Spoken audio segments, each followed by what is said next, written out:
Graphic communication is all about creative problem solving. It's about using the principles of graphic design in order to solve a problem and create a meaningful piece of communication. So the way that we get students to do this is they'll undertake something called a design process. We teach different models of the design process, ones that are industry standard and ones that have been adopted and used by design agencies and employers. The students here on the course, what they would do is they will go and really immerse themselves in a topic, and they will go and explore the problem by breaking down the brief and using design research methods to really fully understand the topic, and also maybe the types of people that are involved in that topic, basically putting themselves in the shoes of their audience. Designers will then go into the next stage of the design process, which is all about idea generation. So idea generation is all about generating a wide range of concepts for designers then to go and select and eliminate in order to find the best solution that's going to solve that problem. Once ideas are selected, they'll move forward then into the development process. This is where you would start to take your ideas, so ideas that are maybe being drawn out through things like sketches. Those ideas then would be taken then into the machine and digitized. That's when you would start to develop your artwork and explore things like typography, color,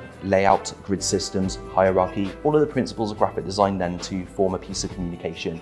So it's really important for a graphic designer to make sure that they're making the right design decisions, to make sure that the people who are actually using that experience and interacting with that experience, for them that it's really kind of easy to use and enjoyable, and it allows users to achieve their goals.